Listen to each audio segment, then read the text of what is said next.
ओम नीलांजनं समाभासं रविपुत्रं यमाग्रजं छायामार्तण्ड संभूतं तं नमामि शनिश्चरं। ब्रह्मा मुरारी स्त्रिपुरान्ध्रकारी भानु शशि भूमि सुदो बुधश्च गुरुश्च शुक्र शनि राहु केतव सर्वे ग्रहा शान्तिकरा भवन्तु। सर्वे ग्रहा शान्तिकरा भवन्तु। क्रूराग्रह शांतिकरा भवन्तु। नमस्कार, स्वागत है आपका आचार्य वाणी में। मैं आचार्य डॉक्टर विक्रमादित्य आपके साथ हूँ। आज का विषय हमारा है मकर राशि। देखिए, मकर राशि वालों के लिए सबसे अच्छी सूचना जो आ रही है वो ये है कि उनकी 7.5 हो गई समाप्त। जी हाँ, शरीर के बदलाव के साथ ही 7.5 समाप्त होने के योग बन रहे हैं। पिछले 7.5 साल में शनि स्वग्रही होते हुए भी शनि ने खूब त्रस्त दिया होगा। आखिरी में उतरते उतरते शनि जिस प्रकार के योग बना के गए होंगे, कई बार समस्याएं उत्पन्न करने के योग बना देते हैं। आमतौर से कई बार तो लोग कहते हैं कि मकर राशि वालों के लिए शनि की 7.5 इतनी खराब नहीं होती, लेकिन कई बार शनि के योगायोग इस प्रकार से व्यक्ति को फंसा देते हैं कि जीवन में कई प्रकार के कष्ट होने के योग बन जाते हैं। खैर, शनि महाराज अब 30 वर्ष बाद बदलने जा रहे हैं, अपनी राशि को पदार्पण निकलने जा रहे हैं और आपकी 7.5 समाप्त होकर आपके लिए एक नया समय आरंभ हो रहा है।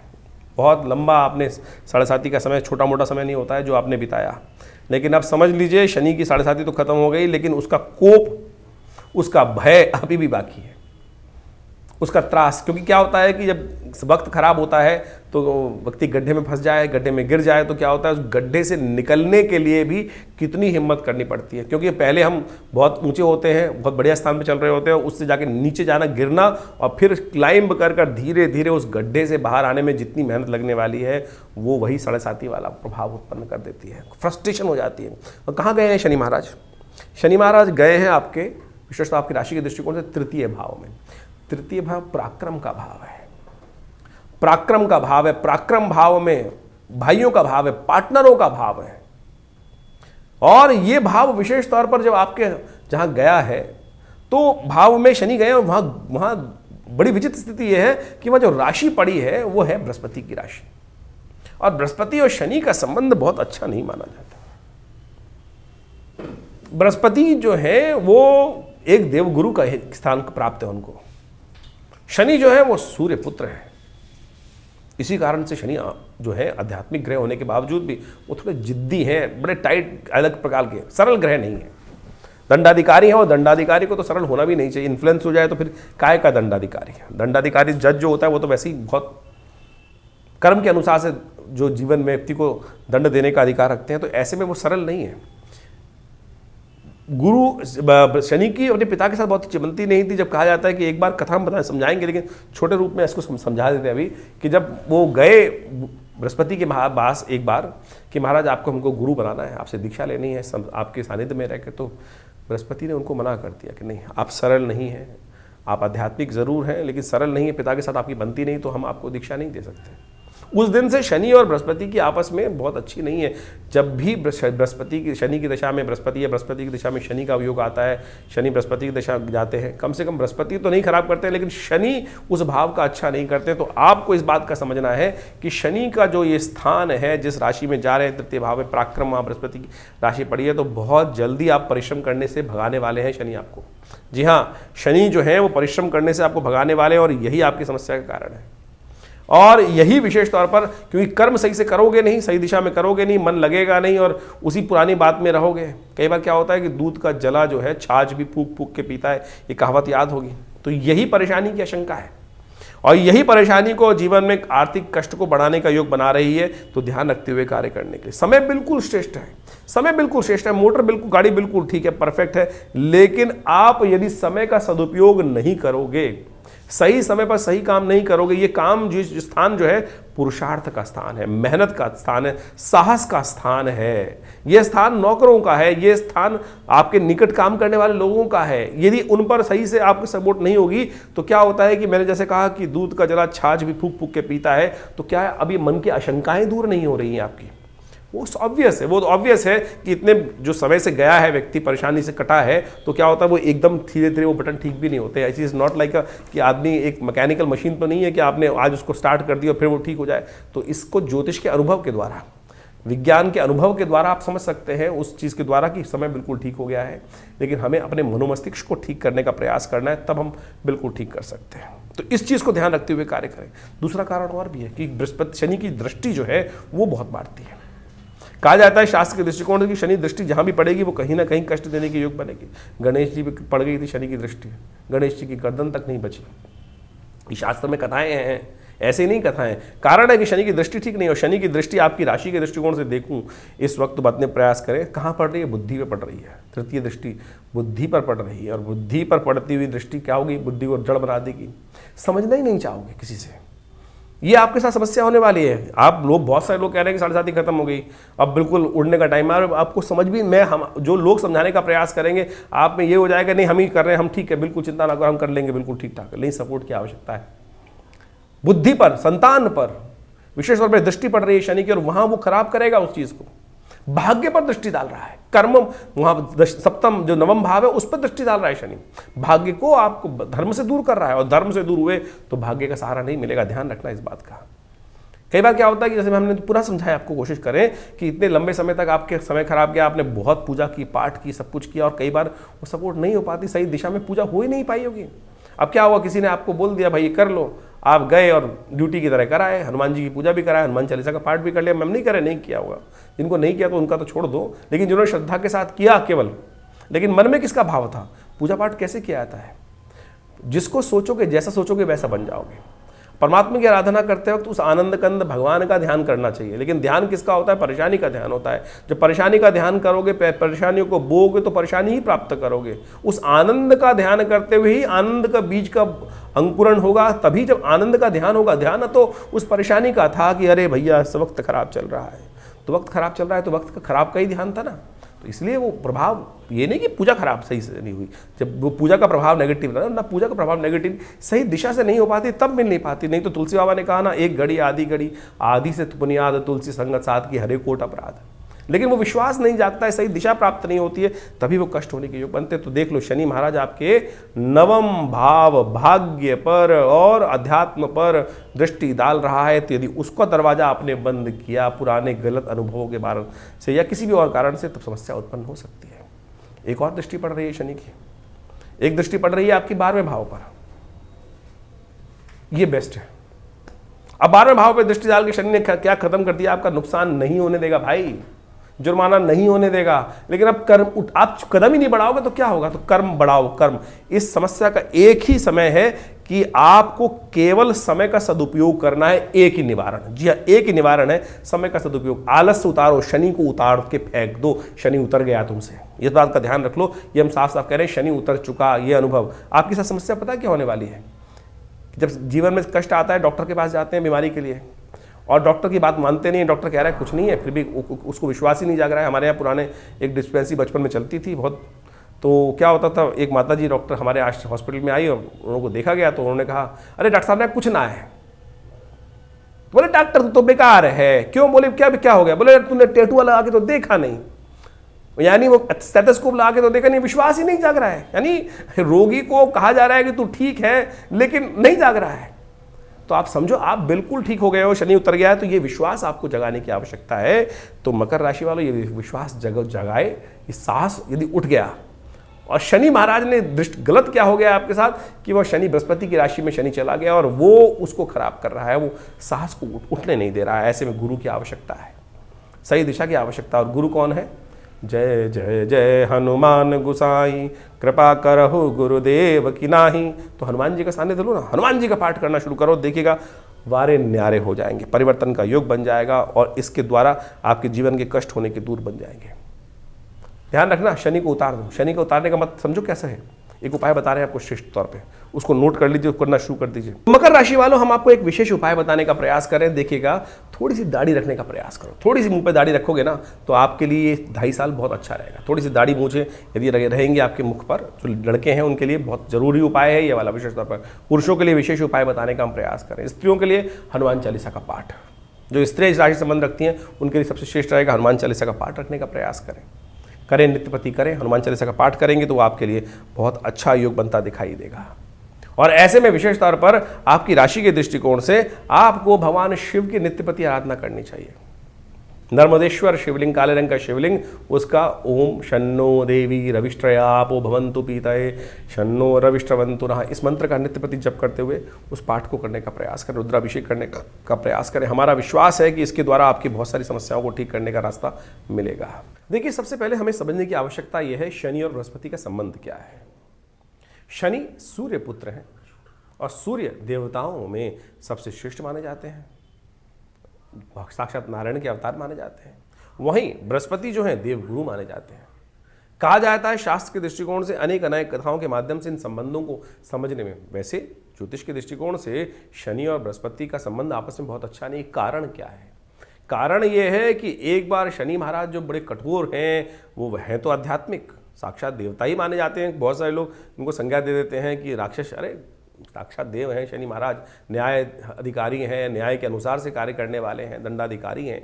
तो आप समझें कि शनि को इस प्रकार से भाव करना क्रूर ग्रह माने जाते हैं और उनकी तुलना पाप ग्रह के अंतर्गत की जाती है। यानी ज्योतिष के दृष्टिकोण से जो विशेष तौर पर ग्रहों के अनुसार से प्रभाव है, उनका प्रवृत्ति है, उसके अनुसार से उनकी संज्ञा दी गई है। तो शनि महाराज जो हैं वो दंडाधिकारी हैं और कहा जाता है भगवान सूर्य के पुत्र हैं। उसके अनुसार से एक बार बृहस्पति महाराज के घर गए और बृहस्पति वो चाहते थे कि बृहस्पति उनके शिष्य बन जाए, बृहस्पति के शिष्य को प्राप्त हो, जिससे उनका ज्ञान वर्धन हो। लेकिन क्योंकि शनि महाराज की उनके पिता सूर्य के साथ बहुत अच्छी बनती नहीं है, कहा जाता है कि आपस में जो बहुत संबंध मधुर नहीं है, इसी कारण से बृहस्पति महाराज ने उनकी कठोरता को कम करने की बात कही और जब तक ये बात ना हो कि आपस में संबंध ठीक ना हो, तब तक शिष्यत्व तो उनका स्वीकार मना कर दिया कि हम आपको शिष्य की दीक्षा नहीं देंगे। तो कहा जाता है इसके कारण से शनि और बृहस्पति की आपस में रुष्टता हुई और जब भी ग्रहों के अनुसार से शनि इस हीन भाव को मन में लेकर हमेशा रहे और इसी कारण से शनि और बृहस्पति का संबंध कभी अच्छा नहीं माना जाता। और शास्त्र के अनुसार से जब भी शनि महाराज की बृहस्पति की राशि में आते हैं तो कभी शुभ प्रभाव नहीं देते। दशाओं में आप समझे कि सूत्र कहा गया है कि बृहस्पति में शनि, शनि में बृहस्पति कभी अच्छा प्रभाव नहीं देता। खास तौर पर बृहस्पति की दशा में शनि का अंतर तो बहुत ही अनिष्टकारी माना जाता है। उसी प्रकार से जब भी बृहस्पति की राशियों में शनि महाराज आते हैं तो उनका शुभ प्रभाव नहीं होता है। तो इसके अनुसार से ज्योतिष के दृष्टिकोण से बहुत सारी बातें समझी जाती हैं। महाराज विक्रमादित्य के संबंध में भी एक अद्भुत कथा शास्त्र में आती है। उनके न्याय की पूरे विश्व में डंका बजता था, विभिन्न प्रकार की वैतालिक सिद्धियां भी उनके पास प्राप्त थी और न्याय तो विश्व में उनका प्रसिद्ध ही था। कहा जाता है कि एक बार शनि और बृहस्पति उनके राज्य में एक उनकी परीक्षा लेने उपस्थित हुए और जब महाराज ने न्याय किया तो उन्होंने बताया, जब सामने उपस्थित भी हुए शनि की, महाराज मैं शनि हूँ, तो महाराज ने अपने न्याय में कोई कुसंगति नहीं रखी। महाराज विक्रमादित्य ने सही रूप से न्याय किया। शनि महाराज ने उनकी परीक्षा लेते हुए कहा कि महाराज आपने आज मेरे खिलाफ जाकर न्याय दिया है, तो जब मेरा समय आएगा तब मैं आपको बताऊंगा कि किसका प्रभाव क्या होगा। जब महाराज विक्रमादित्य की शनि की महादशा शुरू हुई, शनि का अशुभ प्रभाव शुरू हुआ, तो उनके राज ज्योतिषियों ने कहा कि महाराज आपका शनि खराब आने वाला है, तो ऐसे में आपको सावधान हो जाना चाहिए। और कहा जाता है कि जब राजा की कोई शनि की कोई भी ग्रह की अशुभ दशा होती है तो उसका पूरा प्रभाव उसके राज्य पर भी पड़ता है। तो महाराज ने कहा कि मैं कुछ दिन विश्राम ले लेता हूँ, संन्यास में चला जाता हूँ, क्योंकि मेरे कारण से मेरी प्रजा का कोई अहित ना हो। तो अपने साथ जाते जाते कुछ काशापण ले गए थे। एक जगह छोले खाने के लिए, कहा जाता है चने खाने के लिए, उन्होंने कुछ काशापण वहाँ उस दुकानदार को दिए। वो काशापण भी कोयले के बन गए, महाराज को बर्तन मांजने पड़े।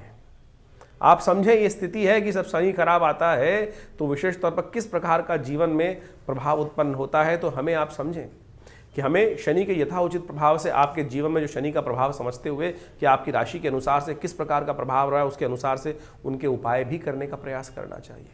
शनि के अनेक उपाय दिव्य शास्त्र में वर्णित हैं, अनेक मंत्र शास्त्र में उपस्थित हैं। वेद के अनुसार से शनि का एक मंत्र है जो रुद्र अष्टाध्यायी में आया है, शन्नो देवी रविष्ट्रयापो भवन्तु पीतये शन्नो रविष्ट्रवन्तु नः। इस मंत्र का वैदिक मंत्र, शनि का ये वैदिक मंत्र है, इसका यथाउचित भाव से जप करना चाहिए। शनि का तंत्रोक्त बीज मंत्र है ओम प्रांग प्रींग प्रोंग से शनिश्चराय नमः। बहुत सारे लोग बात करते हैं कि बात भाव पूछने का प्रयास करते हैं, कितना जपे महाराज। देखिए, वैसे तो तुलसी बाबा ने कहा एक घड़ी आधी से पुनियाद तुलसी संगत साध की हरे कोट अपराध। लेकिन उस भाव से कि जब मनसा वाचक तीनों रूप से एक होकर, यानी अपनी श्रुति को एक बनाकर उस परमात्म तत्व में जाकर लक्ष्य सिद्धि के लिए मन, वचन और कर्म तीनों को एक कर कर उस श्रद्धा भाव से 1 सेकंड के लिए भी वो मंत्र जप करेंगे तो उसका प्रभाव हो जाएगा। लेकिन वो 1 सेकंड, 1 क्षण, 1 पल कैसे प्राप्त होगा? वो प्राप्त करने के लिए भी तो समय चाहिए, इतना ध्यान चाहिए, इतना विश्वास चाहिए, इतना अभ्यास चाहिए। वो हो नहीं पाता है। तो इसीलिए कहा गया कि जो 1.25 लाख जप करो, 5 लाख जप करो, 10 लाख जप करो। वैसे शनि की संख्या जो है, जब अशुभ प्रभाव चल रहा हो महादशा में, तो 19 लाख मंत्र जप करने की शास्त्र में प्रमाणित है, बात की गई है। तो इतना मंत्र जप करने से ही उसका नेगेटिव प्रभाव, इस कलिकाल में तो मंत्र जप की संख्या कई गुना अधिक बढ़ा दी गई है, तो उसको जप करना चाहिए, तब जाकर उसका प्रभाव, नेगेटिव प्रभाव दूर होता है। तो आप जितना हो सके चलते फिरते, उठते बैठते किसी भाव में इन शनि के मंत्रों का जप करें।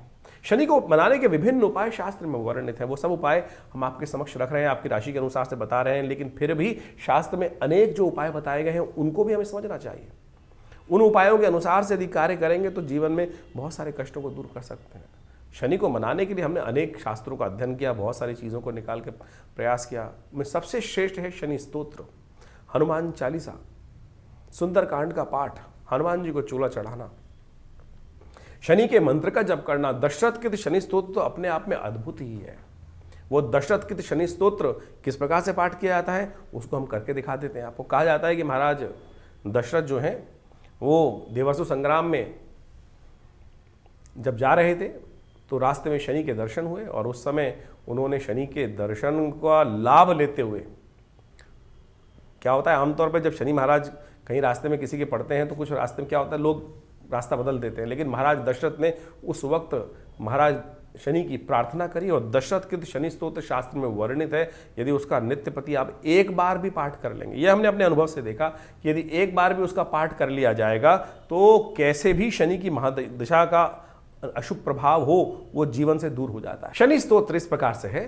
ओम नमः कृष्णाय नीलाय शितिगंध निभाय च, नमः कालाग्निरूपाय कृतांताय च वै नमः, नमो निर्मांस देहाय दीर्घमश्रुजटाय च, नमो विशाल नेत्राय शुष्कोधर भयाकृते, नमः पुष्कल गात्राय स्थूल रोमणे अथ वै नमः, नमो दीर्घाय शुष्काय कालम दृष्ट नमोस्तुते, नमस्ते कोडर आक्षाय दुर्निरीक्षाय वै नमः, नमः घोराय रौद्राय भीषणाय कपालिने, नमस्ते सर्वभक्षाय बलिमुख नमोस्तुते, सूर्यपुत्र नमस्तेस्तु भास्करे भयदाय च, अधोदृष्टे नमस्तेस्तु संवर्तक नमोस्तुते, नमो मंदगते तुभ्यं निरस्तंशाय नमोस्तुते, तपसा दग्धदेहाय नित्यं योगरताय च, नमो नित्यं सुधार्ताय अतृप्ताय च वै नमः,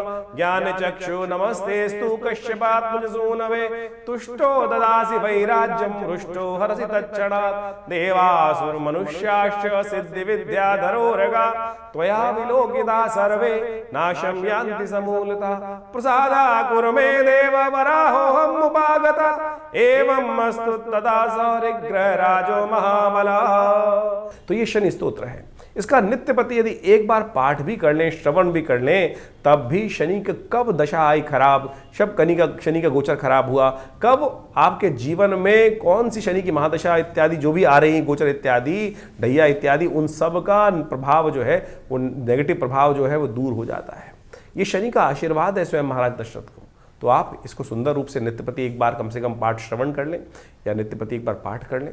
हमारा ऐसा अनुभव है कि बिल्कुल इससे बढ़िया कोई और उपाय शास्त्र में नहीं है। सीधा साधा एक उपाय, ज़्यादा से ज़्यादा 2 मिनट 3 मिनट का पाठ है, और एक बार यदि आप पाठ याद भी कर लेंगे तो इसका अद्भुत प्रभाव आपकी शनि की पूरी 7.5 हो, चाहे ढैया हो या शनि का नेगेटिव प्रभाव हो, उसको बिल्कुल रक्षा करने के योग बन जाएंगे। शनि ग्रह को मनाने के लिए शास्त्र में अनेक उपाय बताए गए हैं, जैसा भी आपने आपको अभी शनि स्तोत्र सुनाया, हनुमान जी के बारे में बताया। तो इसी प्रकार से शनि को मनाने के लिए आपकी राशि के अनुसार से जो विभिन्न उपाय हैं वो आपको समय समय पर करते रहना चाहिए।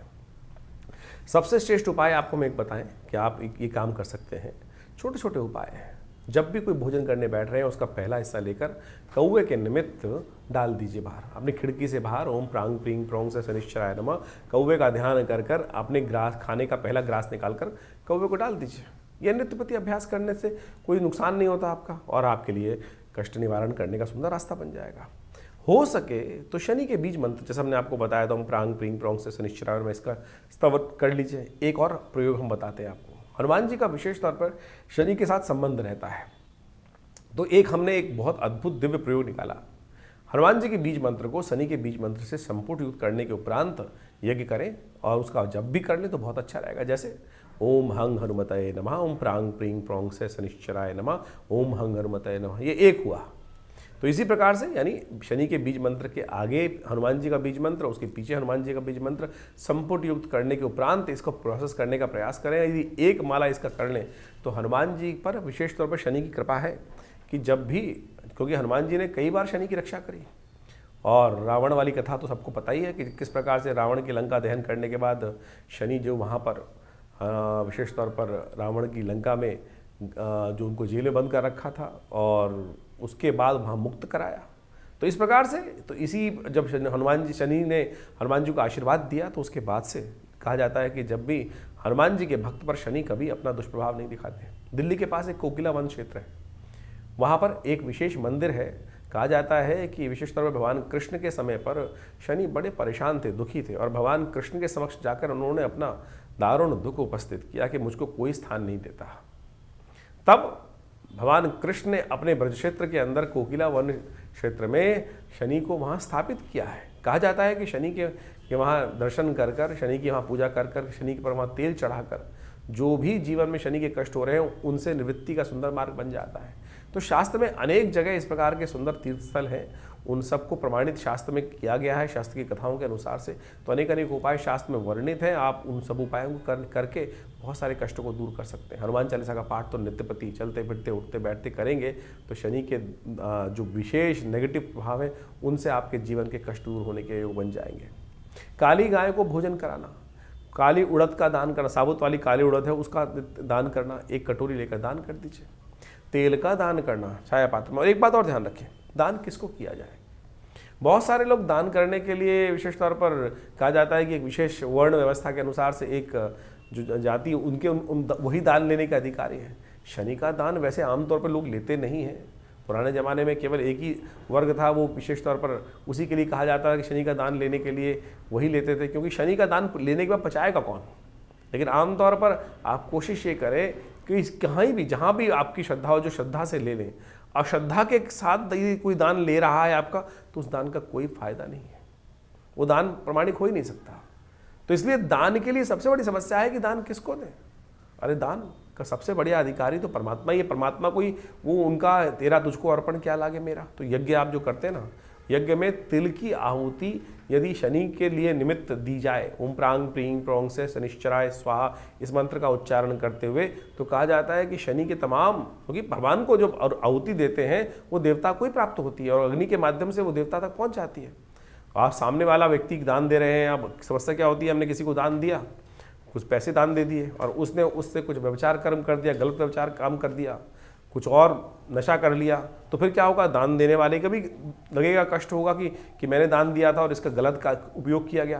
तो ऐसे में हमें ध्यान रखना चाहिए। तो सबसे श्रेष्ठ जो हमारे शास्त्र में कहा गया है कि देवता के निमित्त यज्ञ करें। यज्ञ में तिल का संबंध शनि के साथ बहुत बढ़िया से कहा जाता है और काले तिलों का के द्वारा शनि के निमित्त जो आहुति प्रदान करेंगे, इस प्रकार से इस मुद्रा के द्वारा। शनि की विशेष तौर पर एक मुद्रा भी है, यहाँ बताना प्रयास करते हैं हम। शनि का जो भी मंत्र जप करें या शनि आपकी कुंडली में नेगेटिव प्रभाव कर रहा है, तो उस समय इस मुद्रा का अभ्यास करें। ये सबसे बड़ी आकाश मुद्रा जो है, सबसे ये उंगली आपके हाथ में जो उंगलियां हैं, ये बृहस्पति की उंगली है, शनि की उंगली है। शनि की उंगली को अंगुष्ठ के अग्रभाग से जोड़ देने से ये आकाश मुद्रा बन जाती है। शनि के तमाम मंत्रों का जप करते हुए इसी मुद्रा का अभ्यास करना चाहिए। शनि की आहुति भी इसी मुद्रा से देने का प्रयास करना चाहिए। और हमारे हमने विवेकानंद योगाश्रम में तो इस प्रकार के आयोजन समय समय पर करते ही हैं। अभी शनि जयंती आएगी और शनि जयंती पर हमने 100 पाठ हनुमान चालीसा के रखे हुए हैं। बड़ी विचित्र स्थिति है, लोगों ने ऐसी स्थिति बना दी शनि के नाम पर तेल दान करने के लिए 100 तेल के 3 दान करवा दिए जाते हैं और उसको जमीन में डाल दिया जाता है। ऐसी क्या फायदा शास्त्र के अनुसार से? शास्त्र में इस प्रकार की चीज़ें वर्णित नहीं है। दान करने के बाद उसको कहीं ना कहीं उपयोग क्यों होना चाहिए चीज़। बड़े बड़े मंदिर बना रखे हैं लोगों ने कहीं विभिन्न जगहों में, और उनसे पूछा जाए तेल का क्या करते हो, तो कई जगह कहा जाता है कि वो तेल हम ज़मीन में डाल देते हैं। अगर ज़मीन में भी डाल रहे हैं वो तेल बोरिंग कर कर, तो ज़मीन को आप खराब कर रहे हैं। तो शास्त्र में इस प्रकार की कहीं भी कोई स्थिति वर्णित नहीं है जो तथाकथित तौर पर आज लोगों को मूर्ख बनाने के लिए ये व्यवस्थाएं बनाई जा रही हैं। आप दान करते हैं तो उसका कहीं ना कहीं उपयोग होना चाहिए, श्रद्धा के साथ करने का प्रयास कीजिए। तो हमने आपके समक्ष बात रखी। तो ये सीधे साधे उपाय, जैसे ये आकाश मुद्रा है, इसका नित्य प्रति अभ्यास कीजिए। शनि का कैसे भी नेगेटिव प्रभाव होगा बिल्कुल ठीक होने के रास्ते बनेंगे। तो अभी हमने आपकी राशि के अनुसार से विभिन्न प्रकार की कथाओं के माध्यम से इस बात को आपके समक्ष रखा है। तो कोशिश ये करें, इन छोटे छोटे उपायों को अवश्य करने का प्रयास करें। धीरे धीरे आपके जीवन से कष्ट दूर होगा। शनि जब बहुत परेशान कर रहे हो तो तुलादान सबसे शिष्ट है। अपने वजन के बराबर सतनाजे का दान लेकर, 7 अन्न, उसमें काला उड़द जरूर होना चाहिए, गरीबों को दान कर दीजिए। कहा जाता है शरीर रक्षा के लिए और शनि के विभिन्न नेगेटिव प्रभावों को दूर करने के लिए दान सबसे बढ़िया और श्रेष्ठ माना जाता है। तो इसको करने का प्रयास कीजिए। तो देखिए, धीरे धीरे इन सब चीज़ों को करेंगे तो आपके लिए अच्छा योग बनेगा, कष्ट निवारण का योग बनेगा। और विशेष तौर पर अपनी जन्मपत्री का अच्छे शोध करा लें कि क्या आवश्यकता है।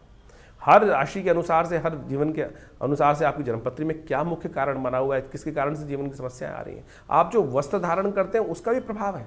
आप किनके लिए, जो आप ये बात समझने की आवश्यकता है कि जो हम वस्त्र धारण कर रहे हैं किनके लिए लकी है, किनके लिए अनलकी है। सारी चीज़ें एक ही व्यक्ति के लिए लकी नहीं हो सकता है, भाग्यशाली नहीं हो सकता है। किसी के लिए कोई मार्ग भाग्यशाली है, किसी के लिए कोई मार्ग भाग्यशाली है। उसके लिए पूरी तरह से शोध की आवश्यकता है। आपकी जन्मपत्री को अच्छे से विश्लेषण कर कर, चीज़ों को ग्रह योगा योग देख कर कि कौन सा चीज़ आपके लिए अच्छी दिखाई देती है, कौन से रंग के वस्त्र आपको पहनने चाहिए, कब पहनने चाहिए, कब नहीं पहनने चाहिए। तो ये सब शास्त्र में वर्णित है, ये सब चीज़ें। और उसके अनुसार से जो ज्योतिषीगण हैं उन सब का अध्ययन कर कर आपको हम मार्ग बताने का प्रयास करते हैं। आशा करते हैं इन सब चीज़ों को समझेंगे और ज्योतिष की और बहुत सारी बातें हैं उनको धीरे धीरे अपने जीवन में उतारने का प्रयास करें तो लाभ होगा। तो ये शनि का जो विशेष प्रभाव है आपकी राशि के अनुसार से हमने आपको समझाने का प्रयास किया। देखिए, ग्रहों का प्रभाव वास्तविक तौर पर पूरे विश्व में पड़ता है और ग्रहों के प्रभाव को यदि समझ लिया जाए तो उसके अनुसार से हम अनेक उपाय, विधि के अनुसार से जिसका जैसी श्रद्धा होगी वैसा उपाय वो बताएगा। जैसे किसी को, अगर आप समझें, किसी को आयुर्वेद में ज़्यादा महारत हासिल है तो उसको आयुर्वेद के ही उपाय दिखाई देंगे। किसी को वास्तविक तौर पर एलोपैथिक की अच्छी महारत है तो उसको एलोपैथिक के ही सब उपाय समझ में आएंगे। किसी को होम्योपैथिक के उपाय है तो उसको होम्योपैथिक की दवाइयाँ ही समझ में आएंगी और वो उसने उसका प्रभाव देखा है, उसके अनुसार ही वो लोगों के समक्ष रखेगा और उसका प्रभाव एनालाइज कर कर लोगों के ऊपर आता भी है। तो इस बात को हमें समझना चाहिए। तो ज्योतिष के अनुसार से, हमारे अध्ययन के अनुसार से हमने जितने उपाय शास्त्र में जहाँ जहाँ जिस प्रकार से हमने करके देखे, पिछले करीब अनेक वर्षों से बहुत सारे जो लोग आते हैं उनके ऊपर देखा, अपने ऊपर देखा, अपने परिवार के ऊपर देखा, समस्त समाज के ऊपर देखा, तो हमने वही उपाय आपके समक्ष रखे हैं। इसके अलावा भी हज़ारों प्रकार के उपाय हैं, लेकिन उपाय विशेष तौर पर इस प्रकार से करने चाहिए कि जिससे मन दुखी ना हो, कि संसार में किसी को उसका नेगेटिव प्रभाव ना उपस्थित हो। ऐसा समझें कि ज्योतिष के दृष्टिकोण से परमात्मा, हमारे ऋषि मुनियों ने कोई ऐसा उपाय, लाखों रुपए खर्च करने वाले उपाय तो नहीं बताए। सीधे साधे जो उपाय हैं, भगवान का स्तवन, थोड़ा मोटा दान, जो आपकी सामर्थ्य के अनुसार से यदि आप करेंगे तो सत्य मानिए कि उससे परिवर्तन आने का योग बनेगा। इसको ऐसा कतई ना समझें कि इसको उपाय करने के लिए हमको इतना महंगा खर्चा करने वाला उपाय करना है, मेरे पास पैसे नहीं है, उधार लेकर पैसे लाऊं और उससे उस उपाय को करूं और उसके बाद फिर अपने जीवन को, कष्ट को दूर करने के लिए वो कार्य करूं, तो वो उपाय नहीं हुआ भाई। तो शास्त्र में ऐसे उपायों को स्थान दिया ही नहीं गया है। अपनी सामर्थ्य के अनुसार से, अपने पुरुषार्थ के अनुसार से जो कुछ हम दान पुण्य इत्यादि, भगवान का स्तवन, पूजन इत्यादि कर कर अपने जीवन के कष्टों को दूर करने का मार्ग बनाते हैं, वही शास्त्र में प्रमाणित किए गए हैं। अनेक अनेक पुराण, अनेक अनेक ग्रंथ, उन सब में अनेक उपाय मंत्र के माध्यम से, दान के माध्यम से, स्नान के माध्यम से शास्त्र में वर्णित हैं और उन सबको हमने आपके समक्ष यथाउचित भाव से रखने का प्रयास किया। शास्त्र में विभिन्न कथाएं भी हैं। बहुत सारे लोग इस बात को बताने का, समझाने का बहुत सारे मैसेज भेजते हैं कि भाई आप कथाएं क्यों सुनाते हैं। अरे भाई, शास्त्र में कथाएं हैं तो उससे विश्वास जागता है। यदि विश्वास ही नहीं होगा तो कैसे कार्य करोगे। और पौराणिक कथाओं को, उसके लिए विशेष तौर पर शास्त्र में जो चीज़ें वर्णित है उससे हमारे मति के भ्रम दूर होते हैं। नहीं तो व्यक्ति को कैसे कह दोगे कि मतलब ऐसे कर लो, ऐसे कर लो, ऐसे कर लो, तो उससे क्या होगा, वो कहेगा कुछ होता ही नहीं है। तो उस पर विश्वास जगाने के लिए, समझ जगाने के लिए इस तमाम कथाओं को यहाँ उपस्थित करना परम आवश्यक है और वही हम करते हैं। इसके अनुसार भी गोचर का प्रभाव तो आप देखते ही हैं, जो राशि के अनुसार से हम बताते हैं। बहुत सारे लोगों का मत ये होता है कि राशि के अनुसार से आप बताते जो हैं वो संसार के समस्त 12 लोग 12 कैटेगरी में ही बढ़ सकता है। देखिए, गोचर का प्रभाव तो राशि के अनुसार से ही बताया जाएगा और अनेक अनेक सिद्धांत है, या तो राशि के अनुसार से या लग्न के अनुसार से उसको पढ़ा जा सकता है। अब जो हम लोग जर्नल वे में यहाँ समझाने के उपस्थित कर रहे हैं या प्रयास कर रहे हैं, वो राशि के अनुसार ही गोचर का। इंडिविजुअल जन्मपत्री को आप यहाँ सोशल मीडिया लेवल पर नहीं डिस्कस कर सकते हैं। उसके लिए तो आपके अपनी एक समय चाहिए, व्यवस्था चाहिए और टाइम चाहिए, उसके अनुसार से आप समझने का प्रयास करें। लेकिन फिर भी गोचर का प्रभाव तो जर्नल है और उसको उसके अनुसार से समझा जा सकता है, और वो उसमें कहीं कोई गलत बात नहीं है। तो उसको आप समझें, उसका प्रभाव अपने अनुसार से उस चीज़ को समझेंगे तो देखिएगा परिवर्तन का योग अच्छे से बना सकते हैं आप। ये उपाय जितने हमने बताए इसका अवश्य प्रयास कीजिए। हाँ, जो उपाय मंत्र संस्कृत के हैं उनका संस्कृत का उच्चारण बिल्कुल ठीक से करने का प्रयास करना चाहिए, तो ही उसका पूर्ण प्रभाव प्राप्त होगा। केवल हम कहें कि हमें संस्कृत मुश्किल है, संस्कृत तो सबसे आसान भाषा है और उसका शब्द का उच्चारण यदि सही से करोगे तभी वातावरण में उसका प्रभाव उपस्थित होगा। वो वातावरण में जो कंपन होगा उस मंत्र के उच्चारण से, उसके शब्द के उच्चारण से, उसी से उसका प्रभाव वास्तविक तौर पर समझा जा सकता है। ज्योतिष को वास्तविक तौर पर जीवन में उतारने के लिए बहुत सारे आयाम हैं। आपकी जन्मपत्री, आपके हाथ की रेखा, आपके शरीर विज्ञान के अनुसार से शरीर में कौन कौन से जो चिन्ह हैं उनका क्या प्रभाव है, उनके अनुसार से शुभ हैं या अशुभ हैं, आपकी जन्मपत्री में आने वाले योग हैं कब फलीभूत होंगे। अब हजारों व्यक्तियों कुंडली में विभिन्न विभिन्न प्रकार के राजयोग हैं, उन राजयोगों को कब फलीभूत होने का समय है, वो दरिद्र योग कब परेशान कर सकते हैं, कुंडली में बैठा हुआ योग कब आपके जीवन में फलीभूत होगा, इन सब चीज़ों को अध्ययन करने की आवश्यकता है। और देश काल परिस्थिति दशा महादशा अंतरदशा प्रत्युत्तर दशा ग्रहों के इंटरनल कुंडलियाँ, उन सबको समझकर हम उन सब चीज़ों को प्रभाव को सही रूप से समझ सकते हैं और आपके समक्ष उनके ज्योतिष के चमत्कार को आप स्वयं देख सकते हैं। तो आप आइए विवेकानंद योगाश्रम में। ये शोध संस्थान हमारे पिता आचार्य श्री केशव देव जी महाराज के द्वारा आज से करीब 60-70 साल पहले बनाया गया और वहाँ आज भी उसी परंपरा के अनुसार से, वैदिक परंपरा के अनुसार से समस्त कार्य यज्ञ इत्यादि किए जाते हैं। आश्रम में बहुत बड़ी गौशाला है, साथ में माँ भगवती का बहुत दिव्य मंदिर है, जो मूर्ति 1947 में 1947 में मुल्तान पाकिस्तान से एक व्यक्ति लेकर आया और आज वो दिव्य प्रतिमा माँ भगवती दुर्गा शेरावाली की प्रतिमा आश्रम में प्रतिष्ठित है। चमत्कारिक प्रतिमा है। जो जो उनके सानिध्य में बैठकर यज्ञ करते हैं, उनकी आराधना करते हैं, नवरात्र में और अष्टमी के दिन, नवमी के दिन, चतुर्दशी के दिन भगवती के समक्ष बैठ कर यज्ञ करते हैं, तो उन सब की मनोकामनाएं सिद्धि होने के अद्भुत योग बनते हैं। ये हमारा अनुभव है। जैसी भी जीवन के कष्टों से दूर होने का रास्ता प्रशस्त हो जाता है। तो आप आइए विवेकानंद योगाश्रम में अपने निजी जो भी विचार विमर्श करने के लिए उस संबंध में भी आश्रम पर आकर आप संबंध स्थापित कर सकते हैं। हमारी वेबसाइट है acharyvikramaditya.com, आचार्यवाणी चैनल है और दिल्ली में एक बहुत बड़ा योग प्राकृतिक चिकित्सा आयुर्वेद का हॉस्पिटल भी है और वहाँ पर पूरा अभी हम बहुत जल्दी ही एलोपैथिक हॉस्पिटल का भी निर्माण करने जा रहे हैं। आप सबके सहयोग से इन समस्त भारतीय पराविद्याओं का शोध कर बहुत सारे संस्थान में बहुत सारी करीब 50 से ऊपर विभिन्न पुस्तकें आश्रम के द्वारा प्रकाशित की गई हैं। मुद्राओं के द्वारा कैसे विभिन्न रोग ठीक कर सकते हैं, हमने इस कार्यक्रम में आपको मुद्रा भी बताई कि शनि की मुद्रा, शनि के नेगेटिव प्रभाव को ठीक करने के लिए कौन सी मुद्रा आपको कर लेनी चाहिए।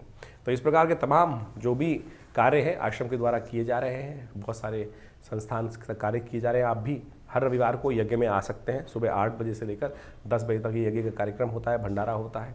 आपने नाम से ही भंडारा कराना चाहते हैं तो उसके लिए भी आश्रम में विभिन्न कार्यों में सहयोग कर सकते हैं। गौ सेवा इत्यादि में अपनी सहयोग देना चाहते हैं तो उसके लिए भी आश्रम के नंबर्स हैं, उनमें भी अपना सहयोग आप देना चाहें तो बिल्कुल बहुत सुंदर तरीके से उसकी व्यवस्था है आश्रम में। तो आप आइए, विवेकानंद योगाश्रम दिल्ली में स्वागत है। धन्यवाद, नमस्कार।